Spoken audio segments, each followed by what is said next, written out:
Pues buenos días, qué gusto saludarlos. Me presento nuevamente. Mi nombre es Yasmín Iglesias García.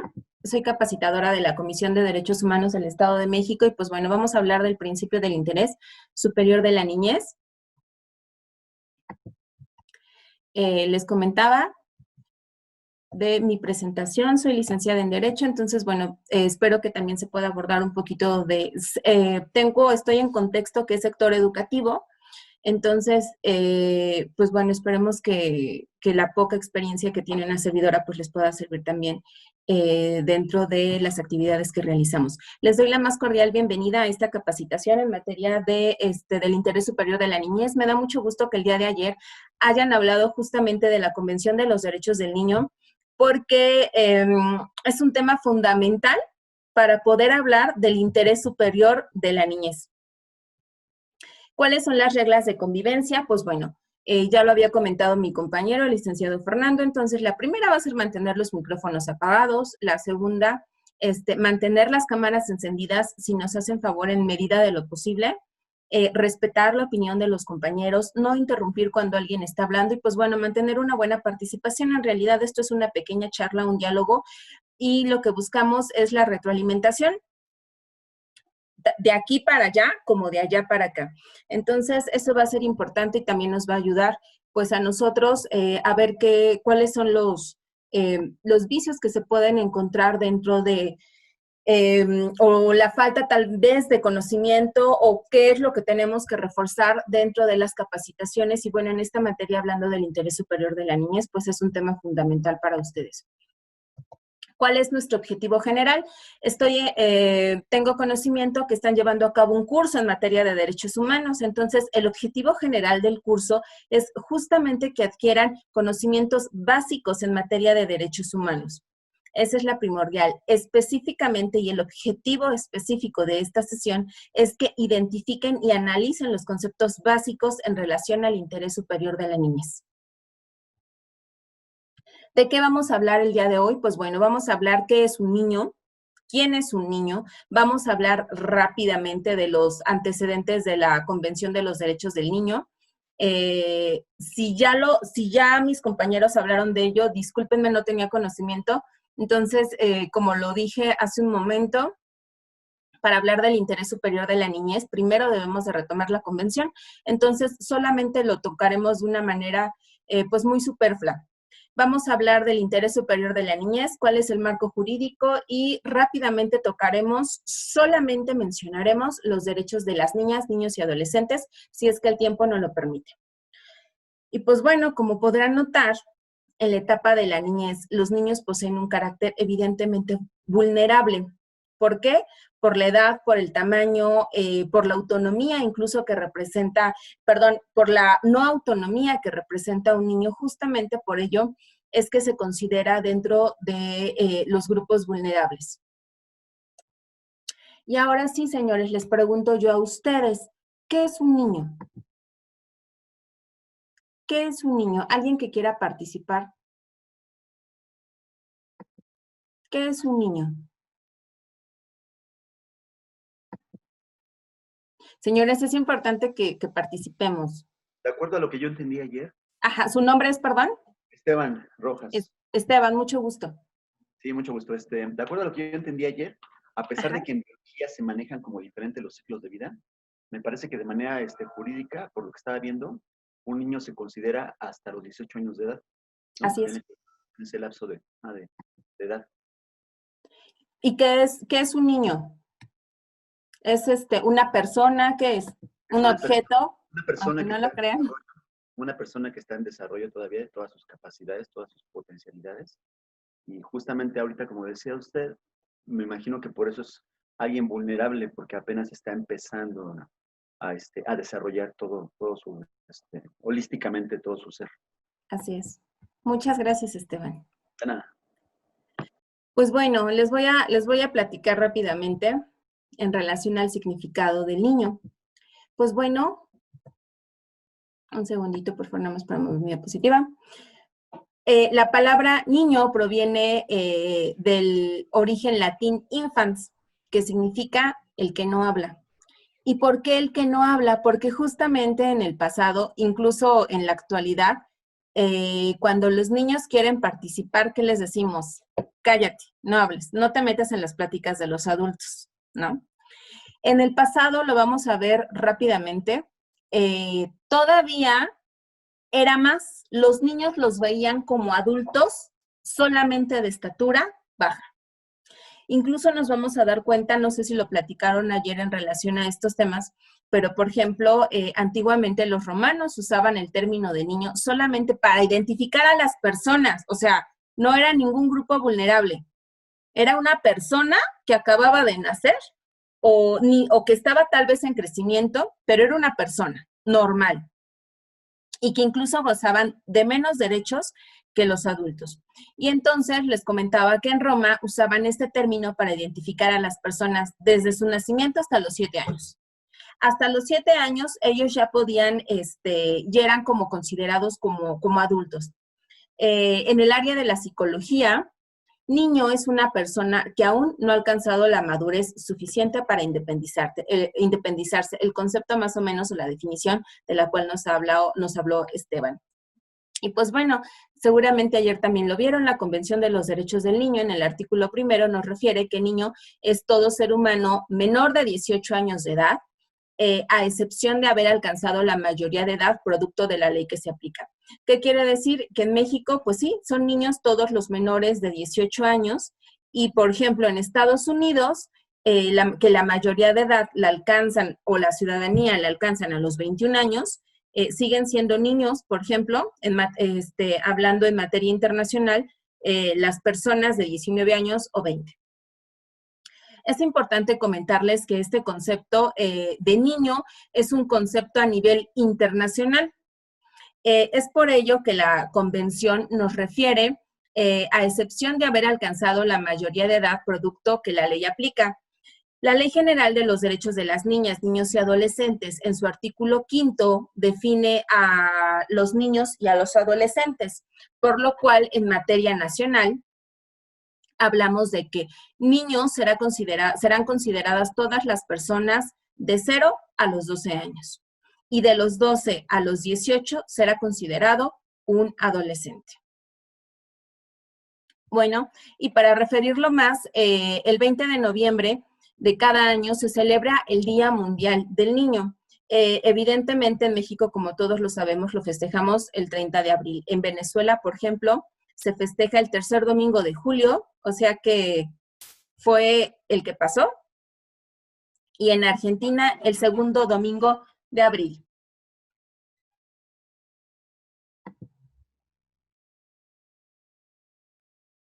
Pues bueno, vamos a ver rápidamente los antecedentes de la Convención de los Derechos del Niño. Durante la Edad Media los consideraban como adultos pequeños, ya habíamos hablado un poco de ello.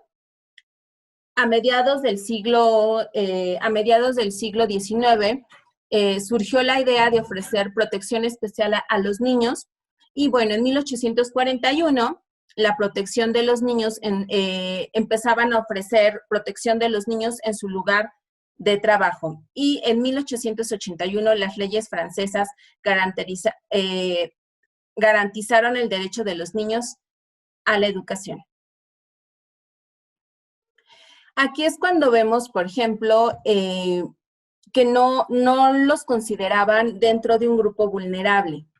Y es por ello que se empezaron a ver como media buena ondita y dijeron, ay, pues bueno, como muchos niños trabajan, pues hay que ofrecerles un poco de derechos, ¿no?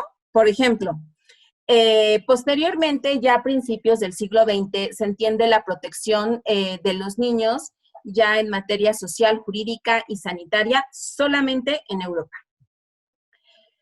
Ya en 1919, en ese entonces la Liga de las Naciones Unidas, recordemos que era así el nombre como se le denominaba a la ONU, elaboró un comité para la protección de los niños. Sin embargo, no tuvo mucho auge. Y es hasta 1924 cuando justamente la Declaración de las Naciones Unidas aprobó un documento que se denomina la Declaración de los Derechos del Niño o la famosísima Declaración de Ginebra, de la cual seguramente hablaron el día de ayer. Ya en 1947 se creó el Fondo de las Naciones Unidas para la Infancia, que es la famosísima UNICEF. Vamos a entender a la UNICEF partiendo o ejemplificando, haciendo la analogía de que la Organización de las Naciones Unidas es como el Ministerio Público. Vamos a entenderlo así. Y la UNICEF es como una de sus fiscalías. Es decir, hablando de la agencia del Ministerio Público, de la central de la Fiscalía General de Justicia del Estado de México, la UNICEF sería como una de sus agencias, como por ejemplo una agencia de investigación para niños, o la agencia de investigación contra delitos de violencia de género. Más o menos es así, para que nos demos una idea de qué es la UNICEF.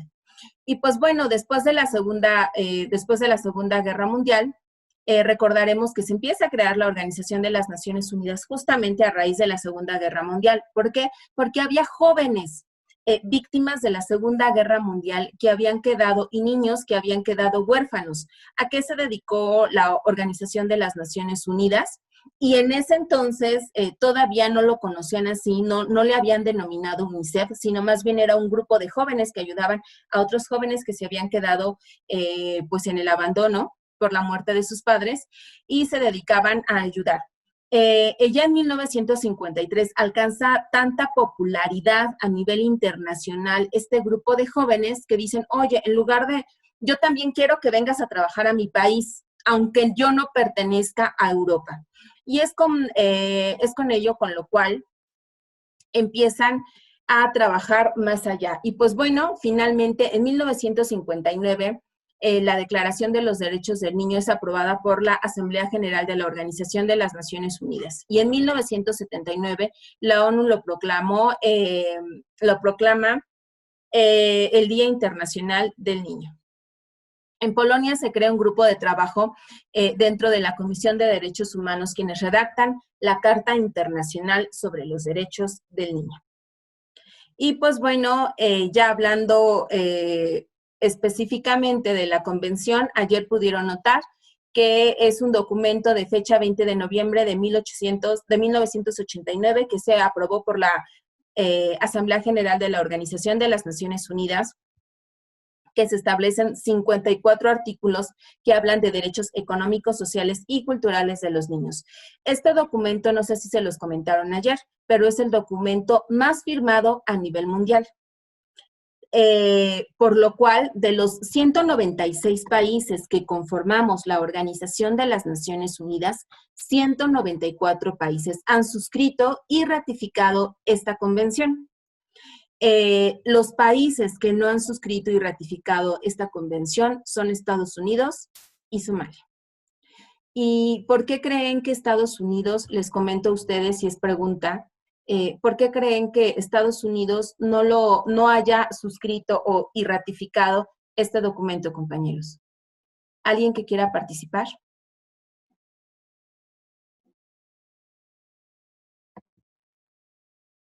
¿Por qué lo consideramos así?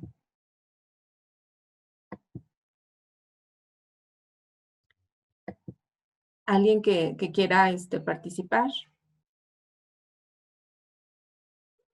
¿Miguel Ángel Fonseca? Puede ser por el presidente que ahorita tienen, o no sé si desde antes ya no lo habían ratificado. Desde antes no se había ratificado, estamos hablando desde el año 1990 más o menos.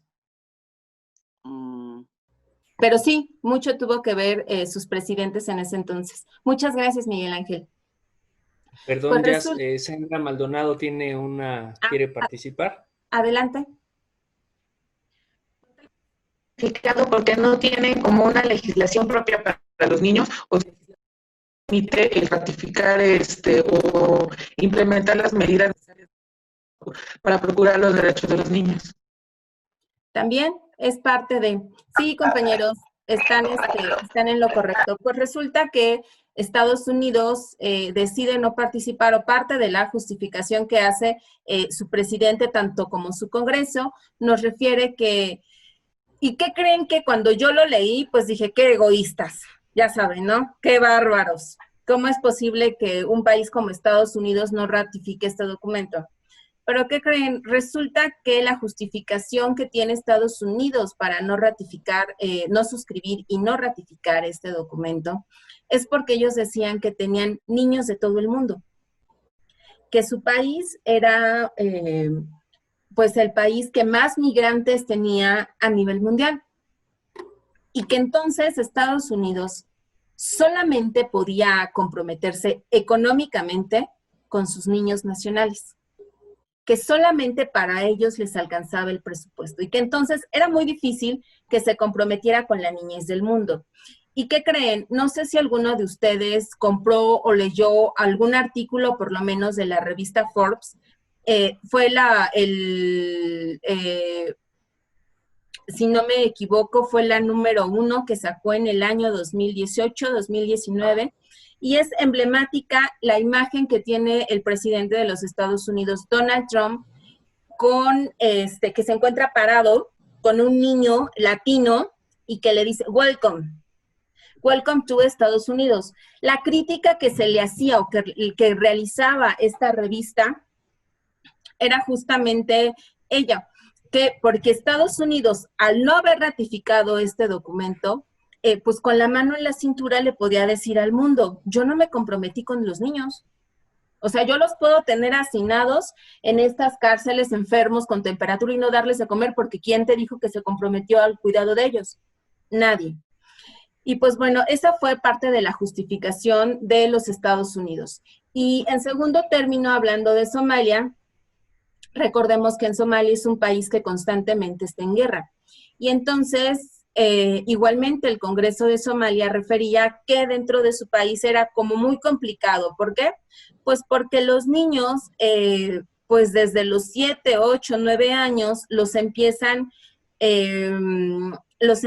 entrenar para irse a la guerra. Y entonces, realizar o suscribir este documento iba a atentar justamente contra lo que ellos llevaban a cabo. Iba en contra, por ejemplo, pues no de sus principios, pero sí parte incluso de las leyes de su país.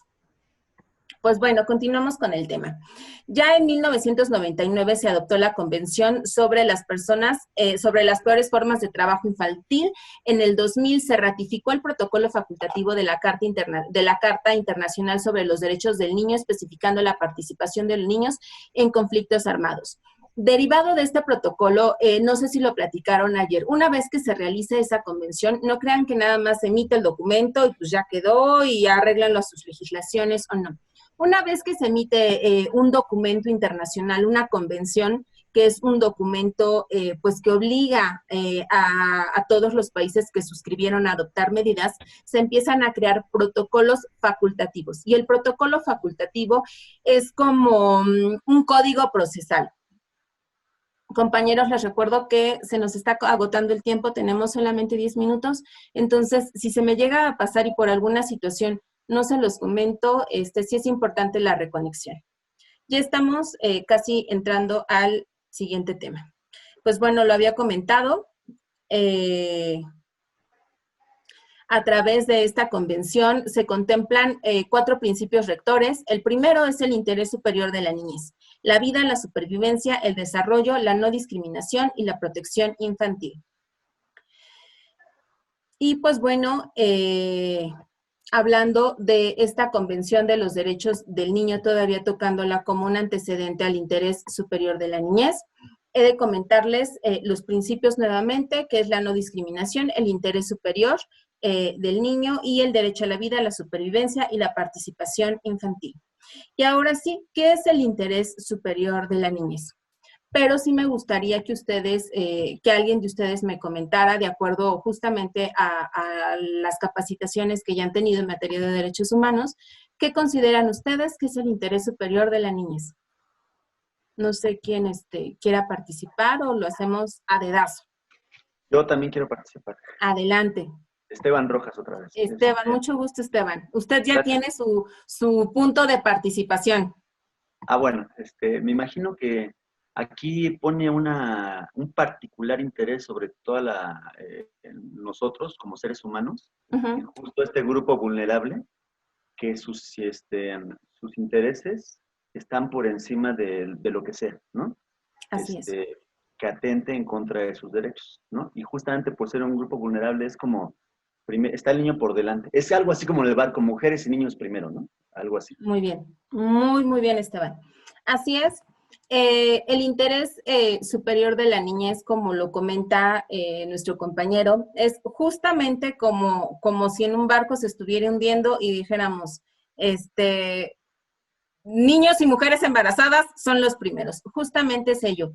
Este interés superior de la niñez, dentro de la materia civil o familiar, la conocemos como el interés superior del menor. Y no es otra cosa más que todas las autoridades, absolutamente todas, y ahorita vamos a ver el fundamento, demos prioridad a que el niño esté en las mejores condiciones. Todas las personas que trabajamos, me incluyo, todas las personas que trabajan con niños están obligados, todas las autoridades, a siempre priorizar, a que siempre sea su prioridad, mejor dicho, los niños. Como tal, no hay un concepto del interés superior de la niñez. Sin embargo, la propia Convención de los Derechos del Niño, en su artículo 7, nos refiere lo siguiente. El hecho de que el niño, por su falta de madurez física y mental, necesita protección y cuidados especiales. Y este es el concepto a nivel como internacional que tenemos en relación al interés superior de la niñez. Salvaguardar su interés siempre será lo más importante. Es un principio, evidentemente, que nace de la Convención de los Derechos del Niño, cuya aplicación busca mayor satisfacción de todas y cada una de las necesidades de las niñas, niños y adolescentes. Su aplicación exige adoptar un enfoque basado en derechos que permitan garantizar, evidentemente, el respeto, la protección y recordemos que la dignidad.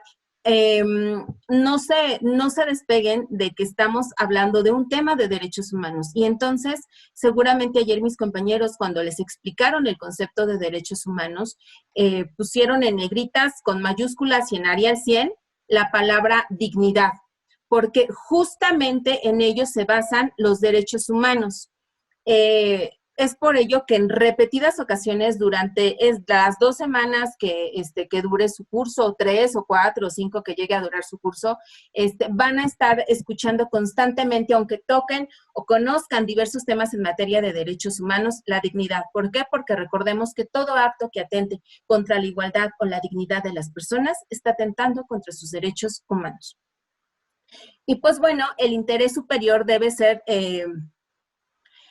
la consideración primordial en la toma de decisiones relativas a las niñas, niños y adolescentes. Por tanto, se debe de conceder más importancia justamente a lo que sea mejor para el niño.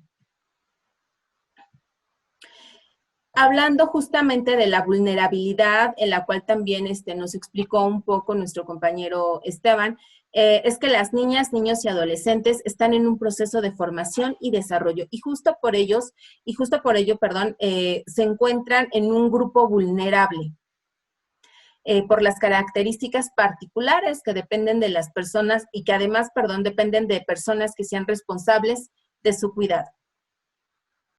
De acuerdo a los artículos, y esto no lo debemos de aprender como el Padre Nuestro, señores, sobre todo les comento a ustedes, si es que trabajan con niños, esto se lo deben de saber, lo vuelvo a repetir, como el Padre Nuestro.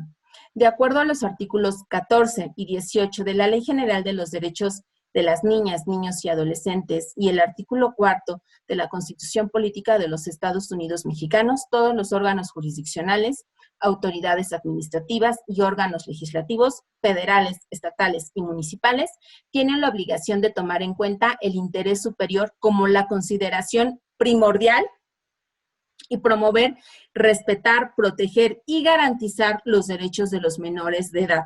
Esto de conformidad a los principios de universalidad, de interdependencia, de indivisibilidad y de progresividad, las características de las cuales les hablaron ayer en su tema de cuestiones básicas de derechos humanos. Déjenme comentarles que a raíz justamente de esta pues Convención de los Derechos del Niño se emite un comité de los derechos del niño y este comité pues trabaja bajo 4 principios que nos refieren que el interés superior de la niñez se va a manejar como un derecho sustantivo. ¿Cómo como un derecho sustantivo? Al ser la consideración primordial, se deberá evaluar y tener en cuenta al valorar distintos intereses para tomar una decisión sobre una cuestión debatida en la que afecte a una niña, a un niño o un adolescente o un grupo de ellos. Ahorita vamos a ejemplificarlo. El principio jurídico interpretativo. Cuando una disposición jurídica admita más de una interpretación, se elegirá aquella que satisfaga el interés superior de la niñez. Y la norma de procedimiento, que es cuando se deba de tomar una decisión que afecta a una niña, niño o adolescente o a un grupo de ellos, es necesario realizar una estimación de las posibles repercusiones positivas y negativas sobre su vida y explicar por qué se tomó esta decisión. Hablando del derecho sustantivo, del principio jurídico interpretativo y de la norma del procedimiento. Del derecho sustantivo nos marca la consideración primordial que se deberá evaluar y tener en cuenta para valorar distintos intereses. Es aquí, por ejemplo, el ejemplo pues, más burdo que tenemos en relación al interés superior de la niñez y que incluso dentro de los juicios civiles y familiares pues nos marca mucho. Siempre se velará por el interés superior de la niñez. Y es por ello que ya aplicando el principio jurídico interpretativo, los jueces familiares justamente lo aplican y dicen, ¿no? Se me ocurre en este momento, que velando por el interés superior de la niñez y toda vez que el padre o la madre son violentos o tienen conductas agresivas, tendrán solamente visita en presencia de una psicóloga o una trabajadora social, por ejemplo. Esto es justamente apelando al interés superior de la niñez, dentro del principio jurídico interpretativo y en la norma de procedimiento. Ahorita, por ejemplo, con el tema del COVID que tenemos, y además, por ejemplo, dentro de la vacuna, dentro de ya las vacunas que se existen o que se creó, además nos comenta la OMS que ya se encontrarán disponibles a partir del año que entra. Yo les puedo asegurar que justamente atendiendo el interés superior de la niñez, los primeros que serán vacunados serán evidentemente todos los grupos vulnerables y dentro de ellos los niños. ¿Por qué? Porque se debe de aplicar justamente la norma de procedimiento atendiendo al interés superior de la niñez. Esta determinación del interés superior de la niñez surge a raíz de una observación general, la número 14, del Comité de los Derechos del Niño y del mismo comité que hemos estado hablando durante toda esta charla. Nos detalla el procedimiento para aplicar este principio justamente a un caso concreto. Y nos va a marcar que vamos a tener 2 facetas. Primero, la evaluación y segundo, la determinación. La evaluación es justamente conocer todos los antecedentes del caso y la determinación tal cual será la ejecución que se dará al asunto o al caso particular. Dentro de la evaluación nos marca la evaluación de las circunstancias específicas de la vida de cada niña, niño o adolescente para observar en qué medida tiene acceso al goce y ejercicio de sus derechos. Habrá de efectuarse a la luz justamente todo ello de la Convención de los Derechos del Niño dentro de México y al final lo vamos a tocar el marco jurídico que también tenemos para aplicar y dentro de estos evidentemente tenemos como base la no discriminación, el derecho a la vida, la supervivencia, el desarrollo y absolutamente todos los derechos del niño. Dentro de la determinación serán justamente las medidas razonadas y adaptables de acuerdo a la edad y al grado y desarrollo de las niñas, niños y adolescentes, que con ello garanticen el disfrute pleno y efectivo de sus derechos. La evaluación y determinación del interés superior deberá efectuarse bajo ciertos parámetros, cuya aplicación asegurará el análisis y resultado de este procedimiento sea apropiado y eficaz. Y dentro de esta determinación del interés superior de la niñez o en materia familiar o en materia local, incluso la conocemos, ya lo había referido, como el interés superior del menor. Es por ello justamente que buscan todas analizar cada caso específico. ¿Por qué? Porque lo mismo no son las mismas, aunque parezca ser un ejemplo, por ejemplo, un ejemplo burdo, hablando, por ejemplo, del maltrato infantil. No todos los maltratos infantiles son iguales, no todos los casos son iguales, y es por ello que dentro de los juicios, incluso dentro de los procedimientos, la primera que aplica o dentro de las primeras normas que aplican o que se aplican es separar, supongamos, a los niños de los progenitores, si es que ellos fueron quienes cometieron el maltrato infantil. Justamente dentro de esta determinación busca que cada una de las autoridades se detengan a cada uno de los expedientes. Y déjenme comentarles que en materia pues de la niñez, el Estado ha invertido pues gran recurso justamente para capacitarnos a todos los servidores públicos, a todas las personas de procuradurías de la familia, y creado incluso dependencias que justamente trabajen para la protección de los niños.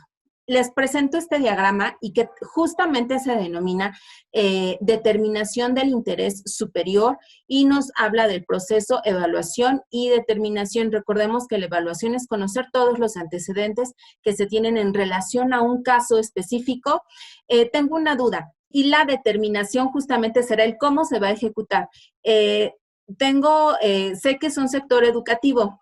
¿Son administrativos o son docentes, compañeros?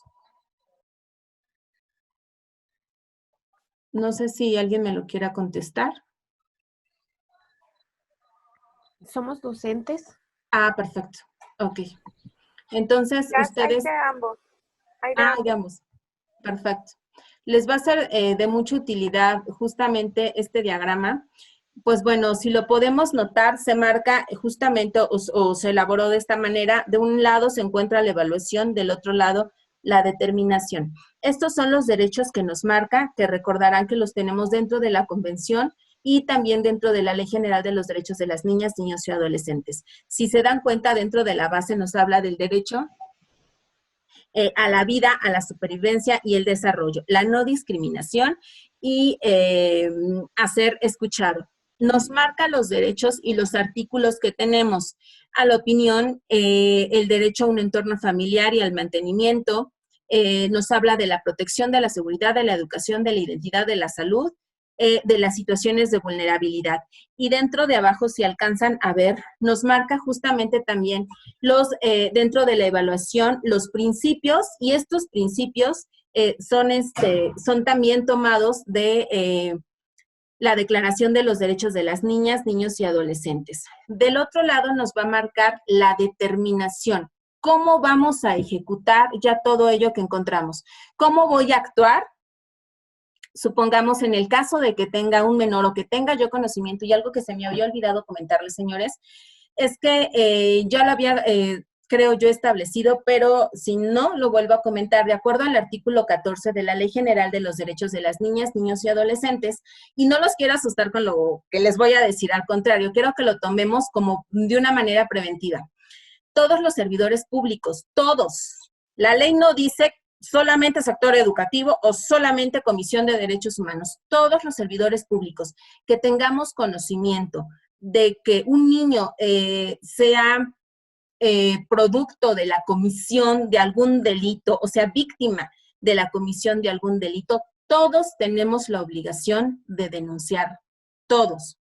Y déjenme comentarles alguna situación que se dio cuando yo estaba haciendo mis pininos, y en ese momento me encontraba yo en un juzgado penal, y en ese entonces no tenía el conocimiento en materia de derechos humanos como lo tengo ahora. Y resulta que en ese momento yo no entendía por qué estaban procesando a maestros por el delito de violación. Si yo decía, si ellos no fueron quienes participaron, pues ellos no participaron, pero resulta ser que dentro de esta escuela los maestros tenían conocimiento. Independientemente de los procesos administrativos que se llevaron a cabo en contra de estos servidores públicos, el ser omiso y el quedarse callado a estas dos personas que se encontraban en proceso, pues justamente les costó la libertad. ¿Por qué? Porque no denunciaron. Y entonces mejor me hago que no veo, que no escucho, que no tengo conocimiento. Y resulta que los padres de esta menor se dieron cuenta de ellos y ellos fueron muy inteligentes. ¿Saben por qué? Porque si así fuéramos todas las personas, entonces sí haríamos o sí denunciaríamos o sí apoyaríamos estas cosas. Y los hijos de todos nosotros serían realmente protegidos. Estas personas, una vez que les platico rápidamente, una vez que el tribunal, en ese entonces contencioso administrativo, encuentra responsables administrativamente, hasta entonces era administrativamente, a estos docentes solamente porque tenían conocimiento y no habían denunciado, bastó con llevar sus copias certificadas ante el Ministerio Público e iniciar la denuncia justamente contra estos docentes que a lo mejor pues dicen, yo solamente vi, pero no quise hablar, no quise contestar, a mí me comentaron, pero la verdad no supe, y ahí se quedó. Y justamente pues tristemente y de acuerdo a lo que nos marca la ley, pues sí se encontraron en proceso penal. Pues bueno, seguimos avanzando con el tema. ¿Cuáles son los instrumentos de ahora sí pasando al marco jurídico que tenemos en relación al interés superior de la niñez? Pues bueno, vamos a hablar de los instrumentos internacionales. Ya hablamos, de la Declaración de los Derechos del Niño, que es nuestro marco o eje rector para que la normatividad que se da en materia internacional. Recordemos que una convención es un documento facultativo, no sé si lo platicaron el día de ayer, entonces tiene fuerza, no es como la Declaración de los Derechos Humanos, por ejemplo, ¿no? Que si la quieres tomar, la puedes tomar y si no, pues no pasa absolutamente nada. Tenemos como otro documento justamente la Declaración de los Derechos Humanos, que dentro de su artículo 25 señala que la infancia tiene derecho a ciudadanos y asistencia especial. Los niños. Tenemos la Convención sobre la Eliminación de todas las formas de discriminación contra la mujer, en el cual también nos habla de los intereses de las hijas que serán, de las hijas e hijos que serán considerados dentro de manera primordial. También vamos a encontrar, evidentemente, la Convención sobre los Derechos del Niño, aprobada por la Asamblea General de las Naciones Unidas, y que específicamente, lo voy a volver a repetir, se ha hecho en repetidas ocasiones, pero bueno, una más no nos hace daño. Que en todas las medidas concernientes a los niños que tomen instituciones públicas o privadas de bienestar social, los tribunales, las autoridades administrativas, los órganos legislativos, cualquier autoridad, señores, cualquiera, deberán de dar mayor consideración o una consideración primordial siempre cuando se trate o se encuentre dentro de algún asunto, algún trámite, algún menor.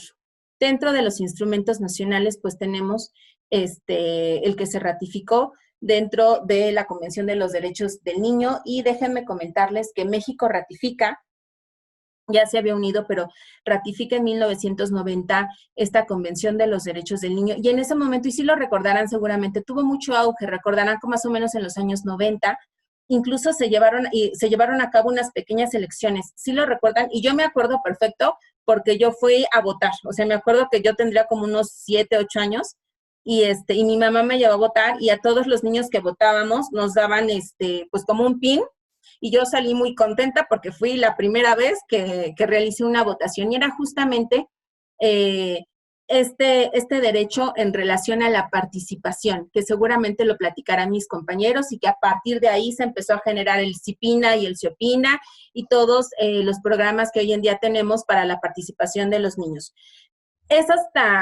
Pero sin embargo fue hasta 2011 que se incorpora el interés superior de la niñez en su artículo 4º constitucional, dentro, y que además nos especifica lo siguiente: todas las decisiones y actuaciones del Estado se velará y cumplirá con el principio del interés superior de la niñez, garantizando de manera plena sus derechos.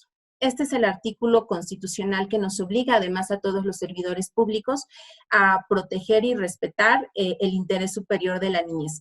Las niñas y los niños tienen derecho a la satisfacción de sus necesidades de alimentación, de salud, de educación, de sano esparcimiento para el desarrollo integral. Este principio deberá guiar el diseño y ejecución, seguimiento y evaluación de las políticas públicas dirigidas a la niñez. Otro documento a nivel nacional que tenemos, la famosísima Ley General de los Derechos de los Niños, que reconoce su carácter de titulares a los niños de derechos humanos. Establecen dentro de los artículos 2, párrafo segundo, tercero, artículos 17 y 18, prevén el interés superior de la niñez que deberá ser considerado de manera primordial. Y pues bueno, la Suprema Corte también ha emitido diversas jurisprudencias en relación al interés superior de la niñez. Aquí les comento algunos registros que lo pueden tener, algunas tesis incluso, y todas nos marca de manera general esos criterios que enfatizan los tribunales. Y déjenme comentarles para quienes no tienen conocimiento que de en dónde se aplican las jurisprudencias. Las jurisprudencias son normas que emite el Poder Judicial, que emiten los tribunales y que deben ser utilizadas justamente dentro de ellos. Alguna jurisprudencia que se emite están obligados a llevarla a cabo todos los tribunales de este país. Y bueno, de manera general nos marca atender el interés superior de la niñez y la adolescencia, que demanda un estricto escrutinio de los particulares a un caso concreto. Y lo había comentado, los derechos rápidamente de las niñas, niños y adolescentes, nos marca como el derecho a la vida, a la supervivencia, al desarrollo, seguramente ya lo comentaron, nos marca, por ejemplo, como el derecho a la identidad, a la familia, a la igualdad, a no ser discriminado, a vivir en un bienestar y un sano desarrollo integral, el derecho a la educación, entre otros. Por supuesto, la presentación la van a tener, para quienes pues gusten llevarla a cabo. Les presento la bibliografía y les presento algunas recomendaciones en relación al interés superior de la niñez. Son 2 libros. El primero se denomina El interés superior del menor en el derecho procesal mexicano, que es justamente también para entender un poquito más en relación a la determinación, a la evaluación y determinación del interés superior de la niñez y los derechos de los niños, de Charlotte. Y justamente también nos enmarca dentro de este derecho de los niños, justamente nos enmarca pues este cuadro más o menos, es parecido, que nos va a hablar y nos va a desarrollar cada uno de los derechos. Pues hasta aquí hemos llegado a la conclusión. No sé si tengan dudas, si alguien quiera participar. Muchas gracias, Jazz, por la participación. Bueno, les hago la invitación, les comento, estamos sobre el tiempo. Tenemos una segunda plática ahorita con nuestro compañero, de hecho ya nos debe estar esperando. Y bueno, es la propuesta, les tomaré las dudas, que las puedan escribir por medio del chat, y se las podremos hacer llegar. Si gustan, ya con un poquito más de tiempo, a lo mejor en la segunda plática podremos abordar algunos temas, pero principalmente les invito a que puedan, todas las dudas, cualquier pregunta, cualquier comentario. Me llevo un comentario que escribió Miguel, es sobre los procedimientos que se deben de hacer de acuerdo al marco normativo. Eso ya está anotado, pero como parte de la moderación del curso, los invito a que nos reconectemos, hagan el vaciado de sus dudas, de sus comentarios, de su participación, y las podemos desahogar por otro medio, ya que estamos sobre el tiempo. Entonces, sin más, bueno, pues vamos a regalar unos minutitos, a lo mejor que puedas dar el cierre ya de manera ya oportuna, y bueno, invitarles a hacer esa reconexión de favor. Muchas gracias. Muchas gracias. Pues bueno, por mi parte es todo. Estaría al pendiente de sus preguntas. Pues les voy a dejar esta frase. Les agradezco mucho su tiempo, su espacio y las atenciones que tuvieron con una servidora. Les dejo esta frase. Siempre hay que encontrar el tiempo para agradecer a las personas que hacen una diferencia en nuestra vida. Pues muchas gracias por su tiempo nuevamente. Les dejo el correo por si tienen alguna duda, algún comentario, incluso alguna felicitación, pues nos la puedan hacer llegar a través del correo de capacitacion@codem.org.mx. Les dejo también nuestra app para que la puedan descargar. seguramente ya lo han comentado también mis compañeros, y les comento justamente en relación a que nos sigan en nuestras redes sociales. Nos encontramos en Facebook, en Instagram, en Twitter como Codem Oficial, y les recuerdo también que seguramente a algunos de ustedes les harán llegar la cédula de evaluación profesional. Pues por mi parte es todo. Agradezco mucho su tiempo, su espacio, y pues bueno, quedo a sus órdenes.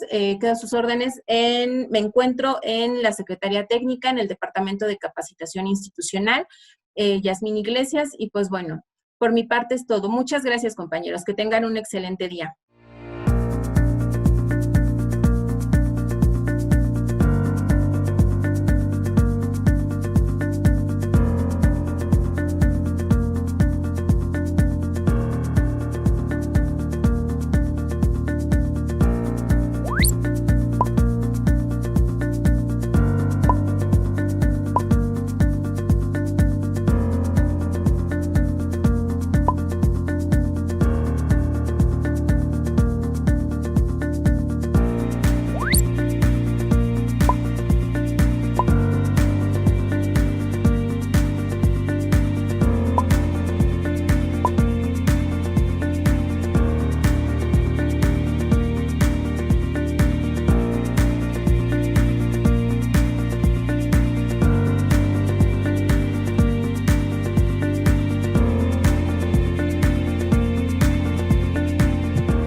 La CODEM late por ti.